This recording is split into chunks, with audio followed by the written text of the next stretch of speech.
بسم اللہ الرحمن الرحیم۔ جب مجبوری کی وجہ سے اپنا گھر بیچنا پڑا تو پہلا خریدار اپنا ہی بھائی نکلا۔ ہر کامیاب شخص کے پیچھے نفرت کرنے والوں کی ایک لمبی قطار ہوتی ہے۔ ناظرین، جو لوگ روزانہ ورزش کرتے ان کے پیدا ہونے والے بچوں کی صحت ہمیشہ اچھی ہوتی ہے، یعنی والد کی ورزش کرنے کی عادت اس کے بچوں کے لیے بھی مفید ثابت ہوتی ہے، جبکہ سست طرز زندگی گزارنے والے فرد کے بچوں کی صحت ناقص ہوتی ہے۔ ناظرین، دہی کھانے سے ہڈیاں اور آپ کے دانت مضبوط ہوتے ہیں۔ یہ معدے کی صحت اور ہاضمے کو بھی بہتر کرتا ہے۔ بالوں میں دہی لگانے سے خشکی ختم ہو جاتی ہے۔ دہی کو جلد پر لگانے سے آپ کی جلد صحت مند رہتی ہے۔ دہی وزن کم کرنے میں بھی مددگار ثابت ہوتا ہے۔ ناظرین، دہی کی تاثیر ٹھنڈی ہوتی ہے، اس لیے اسے دوپہر میں کھانا بہتر ہے۔ یہ ہاضمے کو آسان بناتا ہے اور جسم کو دہی میں موجود غذائی اجزاء کو آسانی سے جذب کرنے میں مدد کرتا ہے۔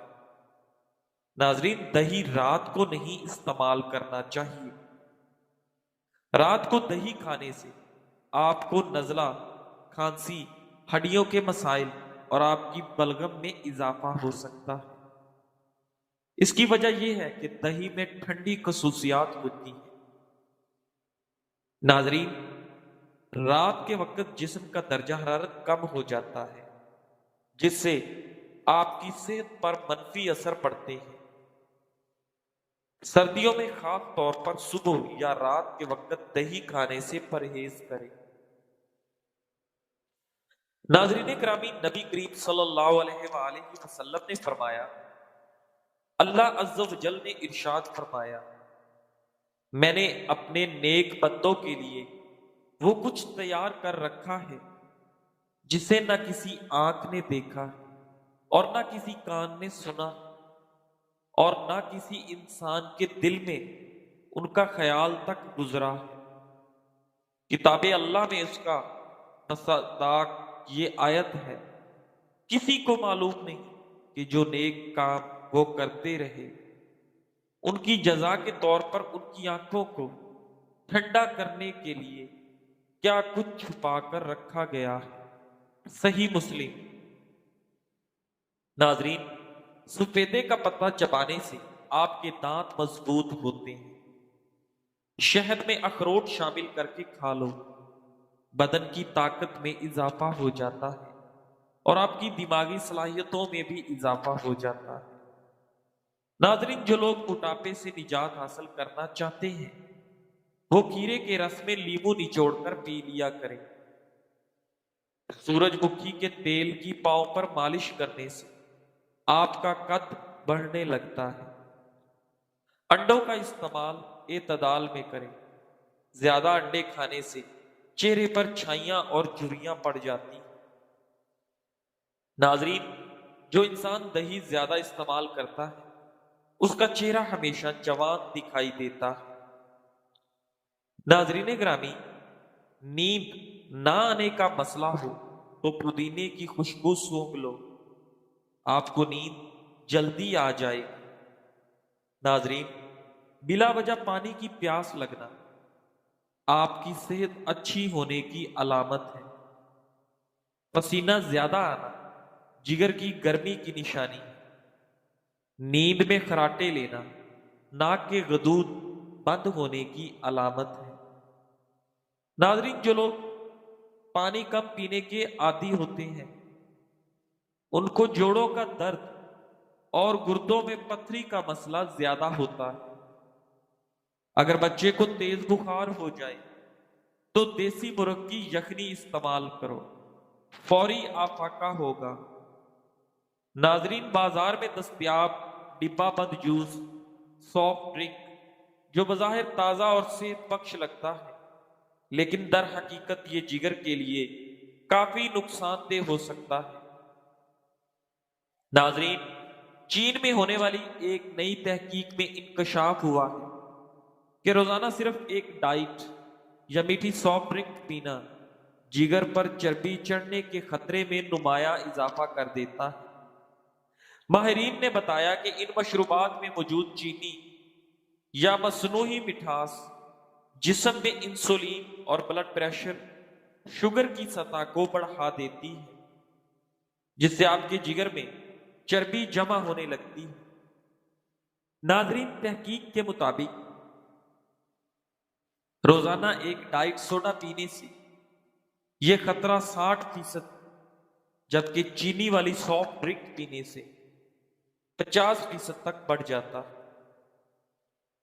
ناظرین گرامی، روزانہ 2 سے 3 خشک انجیر کھانا جلد کی تازگی، توانائی اور مدافعتی نظام کے لیے مفید سمجھا جاتا ہے۔ زیادہ سے زیادہ دہی کھایا کریں، چھاتی کا کینسر نہیں ہوتا۔ نمکین پانی میں انڈا ابالنے سے انڈے کی جلد نہیں پھٹے گی۔ لیمو پانی پیا کرو، جگر کی گرمی دور ہوگی۔ ناظرین، صبح اٹھنے کے بعد جسم پر تیل لگانے سے جسم کی سستی دور ہو جاتی ہے۔ بھنے ہوئے زیرے کا پاؤڈر دہی میں شامل کرنا ہاضمے کے لیے فائدہ مند ہے۔ مزید یہ کہ دہی میں چینی یا نمک ملانے سے نہ صرف اس کا ذائقہ بڑھتا ہے بلکہ اس کے فوائد بھی دگنا ہو جاتے ہیں۔ ناظرین گرامی، موٹاپے کو دور بھگانے کے لیے اپنی خوراک میں بند گوبھی، بیگن اور کھیرے کو شامل کر دیں۔ خشک انجیر میں ایسے اینٹی آکسیڈنٹس، وٹامنز اور معدنیات پائے جاتے ہیں جو عمر بڑھنے کی علامات کو کم کرنے میں مددگار ثابت ہو سکتے ہیں۔ انجیر کے عرق اور زیتون کے تیل سے کینسر کے مریضوں میں کیمو تھراپی اور ریڈیشن کے مضر اثرات کو کم کرنے میں آپ کو مدد مل سکتی ہے۔ ناظرین گرامی، خشک انجیر میں موجود پوٹاشیم اور فائبر خون کے دباؤ اور کولیسٹرول کو متوازن رکھنے میں مدد دیتے ہیں، جس سے ہارٹ اٹیک کے خطرات میں کافی حد تک کمی آ سکتی ہے۔ ناظرین گرامی، انجیر آپ کی ہڈیوں کو مضبوط بنانے اور ہڈیوں کے بھربھرے پن کے خطرے کو کم کرنے میں معاون ثابت ہوتا ہے، کیونکہ انجیر میں کیلشیم وافر مقدار میں پایا جاتا ہے۔ ناظرین گرامی، اسی طرح یہ انجیر آپ کے مدافعتی نظام کو مضبوط بناتی ہے اور جسم میں پیدا ہونے والے نقصان دہ عوامل کے خلاف مزاحمت میں مدد دیتی ہے جو دائمی بیماریوں کا باعث بن سکتے ہیں۔ خشک انجیر میں موجود فائبر وزن کم کرنے میں بھی مدد دیتا ہے، کیونکہ یہ بھوک کو کم اور پیٹ بھرے ہونے کا احساس زیادہ دیر تک برقرار رکھ سکتا ہے۔ البتہ خشک انجیر میں قدرتی شکر کی مقدار زیادہ ہوتی ہے، اس لیے شوگر کے مریضوں کو انجیر کو اعتدال سے استعمال کرنا چاہیے یا کھانا چاہیے۔ ناظرین گرامی، زیتون کا تیل دل کی صحت کے لیے بہت ہی نہایت مفید سمجھا جاتا ہے۔ یہ خون میں شوگر، کولیسٹرول اور سوزش کے لیول کو متوازن رکھنے میں مدد دیتا ہے۔ زیتون کا تیل کینسر سمیت بعض اقسام کے سرطان کے خطرے کو کم کر سکتا ہے اور نظام ہضم کی صحت کو بہتر بناتے ہوئے آنتوں کی سوزش جیسے امراض میں بھی فائدہ پہنچا سکتا ہے۔ ناظرین گرامی، تحقیق کے مطابق زیتون کا تیل افسردگی اور تشویش کے اثرات کو کم کر سکتا ہے، جبکہ الزائمر کی بیماری کی رفتار کو سست کرنے میں بھی معاون ثابت ہو سکتا ہے۔ ناظرین، کلونجی کو لیمو اور کریلے کے رس میں ملا کر دودھ میں سکھا لیں اور باریک پیس لیں۔ شوگر سے متاثرہ افراد کو روزانہ 1 چمچ پانی کے گلاس کے ساتھ کھلائیں۔ انشاءاللہ شوگر کنٹرول ہو جائے گی۔ ناظرین گرامی، جو افراد تھوڑا سا کام کر کے ہی تھک جاتے ہیں وہ روزانہ کی بنیاد پر 3 عدد کھجوریں کھائیں۔ ہونٹوں کی سیاہی کو دور کرنا ہے تو لیمو کا چھلکا ہونٹوں پر رگڑ لیں۔ ناظرین، جو عورت بچے کو دودھ پلاتی ہوئے پانی پیتی ہے اس عورت کے بچے کو نزلہ زکام ہو جاتا ہے۔ ناظرین گرامی، حضرت عمر فاروق رضی اللہ تعالیٰ عنہ کی دعاؤں میں ایک دعا یہ بھی تھی، اے اللہ، ہم آپ سے زندگی کی سعادت کی بہتری اور اوقات عمر میں برکت کا سوال کرتے ہیں۔ حضرت عمر فاروق رضی اللہ تعالیٰ عنہ فرمایا کرتے تھے، میری طبیعت پر یہ بات بڑی گراں گزرتی ہے جب میں کسی کو بالکل فارغ دیکھوں کہ نہ وہ دین کے کام میں مشغول ہو اور نہ دنیا کے کام میں۔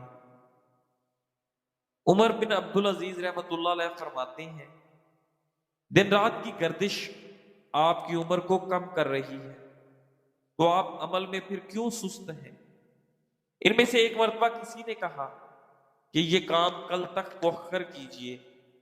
آپ نے فرمایا، میں ایک دن کا کام مشکل کرتا ہوں، آج کا کام اگر کل پر چھوڑ دوں تو 2 دن کا کام ایک دن میں کیسے کروں گا؟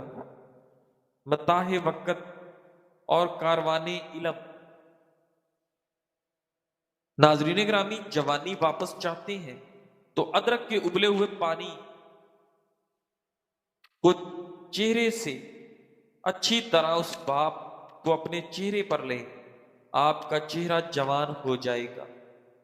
سردیوں میں جلد کو خشکی سے بچانے کے لیے نہایت آسان ٹوٹکا، 1 عدد انڈے کی زردی، 1 چمچ ویزلین، 1 چمچ سرسوں کا تیل ملا کر ہاتھوں اور چہرے پر لگایا جائے تو خشکی سے کافی حد تک نجات مل سکتی ہے۔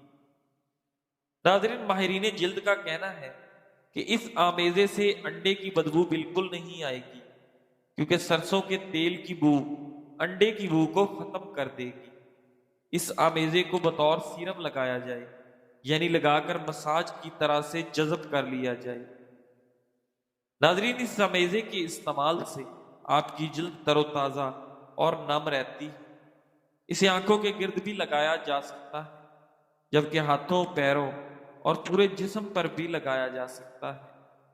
یہ آمیزہ سردیوں میں جلد کے خلیات میں ہونے والی ٹوٹ پھوٹ کے لیے بہترین چیز ہے۔ ناظرین گرامی، ہیلمٹ پہننے سے سر پر جو پسینہ آتا ہے وہ آپ کے سر کی جلد کو متاثر کر سکتا ہے، اور اگر ہیلمٹ کا اندر کا حصہ گندا ہے، بہت تنگ ہے یا دھوپ کی وجہ سے سڑ چکا ہے تو یہ آپ کے بالوں کو بھی متاثر کر سکتا ہے۔ ناظرین، اپنے حال پر شکر کریں۔ کہا جاتا ہے کہ ایک شہر میں حال بیچنے والا بازار تھا، کوئی بھی اپنا حال بیچ سکتا تھا اور دوسرے کا حال خرید سکتا تھا۔ حال، صحت و تندرستی، دولت و فکر، سکون و راحت، اپنی جسمانی رنگت اور روپ وغیرہ خرید اور بیچ سکتے تھے، مگر جو بھی وہاں جاتا بغیر خرید و فروخت کے واپس آ جاتا تھا، کیونکہ وہاں لوگوں کے طرح طرح کے احوال و معاملات دیکھ کر اپنے حال پر دل سے وہ راضی ہو جاتا تھا۔ کوئی غریب مالداروں کا حال نہ خریدتا، کیونکہ ہزار پریشانیاں، ایسی ایسی بیماریاں کہ غریبوں نے نام نہ سنا ہوگا۔ عوام بادشاہوں کے کندھوں کا بوجھ دیکھ کر عام انسان رہنا پسند کریں، الغرض ہر حال میں آپ اللہ کا شکر ادا کریں۔ ناظرین گرامی، کبھی بھی اپنے دل کی حالت سب پر ظاہر نہ کریں۔ کسی نے برا کیا ہو تو فوراً جذبات میں آ کر وہ دکھ سب کے سامنے نہ رکھیں۔ یاد رکھیں، لوگ اکثر یہی چاہتے ہیں کہ آپ تڑپیں، جلیں بکھریں اور آپ ان کے دل کی تسکین بن جاتے ہیں۔ اپنا ایک وقار، ایک شان بنائیں، دل کی جو بھی حالت ہے بس اللہ کو بتائیں اور پھر خاموشی سے دعاؤں کی چادر اوڑھ لیں۔ اپنے ذاتی سکون کی خاطر دوسروں کو معاف کر دیں۔ ناظرین گرامی، چھوڑ دیں اور منظر سے ہٹ جائیں، کیونکہ ہر جواب، ہر بحث ضروری نہیں ہوتی۔ ناظرین، لوگ کہتے ہیں کہ بڑھاپا اور بچپن ایک جیسے ہوتے ہیں۔ شاید ہوتے بھی ہوں، مگر لوگوں کا رویہ دونوں کے ساتھ ایک جیسا نہیں ہوتا۔ ناظرین، بچہ جب بولتا ہے، بے معنی باتیں کرتا ہے، تو ماں باپ کو وہ بچہ پیارا لگتا ہے، لیکن جب بڑھاپے میں والدین زیادہ بولنے لگتے ہیں تب تو اولاد کہتی ہے کتنی بار کہا ہے۔ ٹھیک ہے، ایک ہی بات بار بار کیوں دہراتے ہیں؟ بچہ ضد کرے تو اسے بہلا کر منا لیا جاتا ہے، مگر بوڑھا ضد کرے تو کہا جاتا ہے یہ عمر ہے ضد کرنے کی۔ بچہ کھانے کے وقت تنگ کرے تو اسے محبت سے کھلایا جاتا ہے، لیکن اگر بوڑھا کھانا نہ کھائے تو کہا جاتا ہے رہنے دو، جب بھوک لگے گی خود کھا لے گا۔ بچے کو باہر گھمانے لے جایا جاتا ہے کہ اس کے لیے ضروری ہے، مگر بوڑھے ماں باپ برسوں گھر کی چار دیواری میں پڑے رہتے ہیں، جیسے زندگی کے دروازے ان پر بند کر دیے گئے ہوں۔ جو لوگ کہتے ہیں کہ بڑھاپا اور بچپن ایک جیسے ہیں، وہ لوگ نہیں صحیح کہتے۔ انہیں چاہیے کہ وہ اپنے والدین کے ساتھ ویسا ہی سلوک کریں جیسا سلوک آپ کے والدین نے آپ کے ساتھ آپ کے بچپن میں کیا تھا، تاکہ آپ کو تب محسوس ہو کہ آپ کے بچپن میں آپ کے والدین پر کیا اثرات ڈالے تھے اور آپ کے والدین نے آپ کے لیے کیا کیا تکالیف اٹھائی تھی۔ اللہ تعالی ہم سب کو والدین کی خدمت اور ان کی محبت بری دیکھ بھال کا شرف عطا فرمائے اور ہمیں نیکی کرنے کی توفیق عطا فرمائے۔ آمین۔ جزاک اللہ۔